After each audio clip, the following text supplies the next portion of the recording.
اللہ کے نام سے جو رحمان اور رحیم ہے۔ پھر ذرا اس وقت کا تصور کرو جب تمہارے رب نے فرشتوں سے کہا تھا کہ میں زمین میں ایک خلیفہ بنانے والا ہوں۔ انہوں نے عرض کیا کیا آپ زمین میں کسی ایسے کو مقرر کرنے والے ہیں جو اس کے انتظام کو بگاڑ دے گا اور خون ریزیاں کرے گا؟ آپ کی حمد و ثنا کے ساتھ تسبیح اور آپ کے لیے تقدیس تو ہم کر ہی رہے ہیں۔ فرمایا میں جانتا ہوں جو کچھ تم نہیں جانتے۔ اس کے بعد اللہ نے آدم کو ساری چیزوں کے نام سکھائے، پھر انہیں فرشتوں کے سامنے پیش کیا اور فرمایا اگر تمہارا خیال صحیح ہے کہ کسی خلیفہ کے تقرر سے انتظام بگڑ جائے گا تو ذرا ان چیزوں کے نام بتاؤ۔ انہوں نے عرض کیا نقص سے پاک تو آپ ہی کی ذات ہے، ہم تو بس اتنا ہی علم رکھتے ہیں جتنا آپ نے ہم کو دے دیا ہے، حقیقت میں سب کچھ جاننے اور سمجھنے والا آپ کے سوا کوئی نہیں۔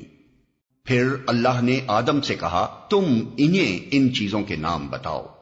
جب اس نے ان کو ان سب کے نام بتا دیے تو اللہ نے فرمایا میں نے تم سے کہا نہ تھا کہ میں آسمانوں اور زمین کی وہ ساری حقیقتیں جانتا ہوں جو تم سے مخفی ہیں، جو کچھ تم ظاہر کرتے ہو وہ بھی مجھے معلوم ہے اور جو کچھ تم چھپاتے ہو اسے بھی میں جانتا ہوں۔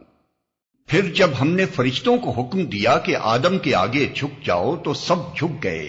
مگر ابلیس نے انکار کیا، وہ اپنی بڑائی کے گھمنڈ میں پڑ گیا اور نافرمانوں میں شامل ہو گیا۔ پھر ہم نے آدم سے کہا کہ تم اور تمہاری بیوی دونوں جنت میں رہو اور یہاں بفراغت جو چاہو کھاؤ، مگر اس درخت کا رخ نہ کرنا ورنہ ظالموں میں شمار ہوگے۔ آخر کار شیطان نے ان دونوں کو اس درخت کی ترغیب دے کر ہمارے حکم کی پیروی سے ہٹا دیا اور انہیں اس حالت سے نکلوا کر چھوڑا جس میں وہ تھے۔ ہم نے حکم دیا کہ اب تم سب یہاں سے اتر جاؤ، تم ایک دوسرے کے دشمن ہو اور تمہیں ایک خاص وقت تک زمین میں ٹھہرنا اور وہیں گزر بسر کرنا ہے۔ اس وقت آدم نے اپنے رب سے چند کلمات سیکھ کر توبہ کی جس کو اس کے رب نے قبول کر لیا کیونکہ وہ بڑا معاف کرنے والا اور رحم فرمانے والا ہے۔ ہم نے کہا کہ تم سب یہاں سے اتر جاؤ، پھر جو میری طرف سے کوئی ہدایت تمہارے پاس پہنچے تو جو لوگ میری اس ہدایت کی پیروی کریں گے ان کے لیے کسی خوف اور رنج کا موقع نہ ہوگا، اور جو اس کو قبول کرنے سے انکار کریں گے اور ہماری آیات کو جھٹلائیں گے وہ آگ میں جانے والے لوگ ہیں جہاں وہ ہمیشہ رہیں گے۔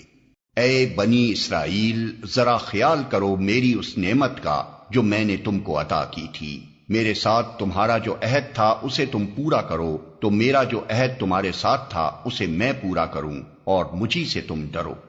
اور میں نے جو کتاب بھیجی ہے اس پر ایمان لاؤ، یہ اس کتاب کی تائید میں ہے جو تمہارے پاس پہلے سے موجود تھی، لہذا سب سے پہلے تم ہی اس کے منکر نہ بن جاؤ۔ تھوڑی قیمت پر میری آیات کو نہ بیچ ڈالو اور میرے غضب سے بچو۔ باطل کا رنگ چڑھا کر حق کو مشتبہ نہ بناؤ اور نہ جانتے بوجھتے حق کو چھپانے کی کوشش کرو۔ نماز قائم کرو اور زکوٰۃ دو، اور جو لوگ میرے آگے جھک رہے ہیں ان کے ساتھ تم بھی جھک جاؤ۔ تم دوسروں کو تو نیکی کا راستہ اختیار کرنے کے لیے کہتے ہو مگر اپنے آپ کو بھول جاتے ہو، حالانکہ تم کتاب کی تلاوت کرتے ہو۔ کیا تم عقل سے بالکل ہی کام نہیں لیتے؟ صبر اور نماز سے مدد لو۔ بے شک نماز ایک سخت مشکل کام ہے مگر ان فرما بردار بندوں کے لیے مشکل نہیں ہے جو سمجھتے ہیں کہ آخر کار انہیں اپنے رب سے ملنا اور اسی کی طرف پلٹ کر جانا ہے۔ اے بنی اسرائیل یاد کرو میری اس نعمت کو جس سے میں نے تمہیں نوازا تھا اور اس بات کو کہ میں نے تمہیں دنیا کی ساری قوموں پر فضیلت عطا کی تھی، اور ڈرو اس دن سے جب کوئی کسی کے کام نہ آئے گا، نہ کسی کی طرف سے سفارش قبول ہوگی، نہ کسی کو فدیہ لے کر چھوڑا جائے گا اور نہ مجرموں کو کہیں سے مدد مل سکے گی۔ یاد کرو وہ وقت جب ہم نے تم کو فرعونیوں کی غلامی سے نجات بخشی، انہوں نے تمہیں سخت عذاب میں مبتلا کر رکھا تھا، تمہارے لڑکوں کو ذبح کرتے تھے اور تمہاری لڑکیوں کو زندہ رہنے دیتے تھے، اور اس حالت میں تمہارے رب کی طرف سے تمہاری بڑی آزمائش تھی۔ یاد کرو وہ وقت جب ہم نے سمندر پھاڑ کر تمہارے لیے راستہ بنایا، پھر اس میں سے تمہیں بخیریت گزروا دیا، پھر وہیں تمہاری آنکھوں کے سامنے فرعونیوں کو غرقاب کیا۔ یاد کرو جب ہم نے موسیٰ کو 40 شبانہ روز کی قرارداد پر بلایا تو اس کے پیچھے تم بچڑے کو اپنا معبود بنا بیٹھے۔ اس وقت تم نے بڑی زیادتی کی تھی، مگر اس پر بھی ہم نے تمہیں معاف کر دیا کہ شاید اب تم شکر گزار بنو۔ یاد کرو کہ ٹھیک اس وقت جب تم یہ ظلم کر رہے تھے ہم نے موسیٰ کو کتاب اور فرقان عطا کی تاکہ تم اس کے ذریعے سے سیدھا راستہ پا سکو۔ یاد کرو جب موسیٰ یہ نعمت لیے ہوئے پلٹا تو اس نے اپنی قوم سے کہا کہ لوگو، تم نے بچڑے کو معبود بنا کر اپنے اوپر سخت ظلم کیا ہے، لہذا تم اپنے خالق کے حضور توبہ کرو اور اپنی جانوں کو ہلاک کرو۔ اسی میں تمہارے خالق کے نزدیک تمہاری بہتری ہے۔ اس وقت تمہارے خالق نے تمہاری توبہ قبول کر لی کہ وہ بڑا معاف کرنے والا اور رحم فرمانے والا ہے۔ یاد کرو جب تم نے موسیٰ سے کہا تھا کہ ہم تمہارے کہنے کا ہرگز یقین نہ کریں گے جب تک کہ اپنی آنکھوں سے علانیہ خدا کو تم سے کلام کرتے نہ دیکھ لیں۔ اس وقت تمہارے دیکھتے دیکھتے ایک زبردست صاعقے نے تم کو آ لیا، تم بے جان ہو کر گر چکے تھے، مگر پھر ہم نے تم کو جلا اٹھایا، شاید کہ اس احسان کے بعد تم شکر گزار بن جاؤ۔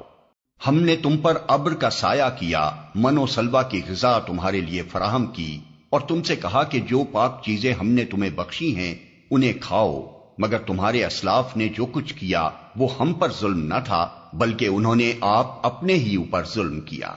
پھر یاد کرو جب ہم نے کہا تھا کہ یہ بستی جو تمہارے سامنے ہے اس میں داخل ہو جاؤ، اس کی پیداوار جس طرح چاہو مزے سے کھاؤ، مگر بستی کے دروازے میں سجدہ ریز ہوتے ہوئے داخل ہونا اور کہتے جانا حتتن حتتن،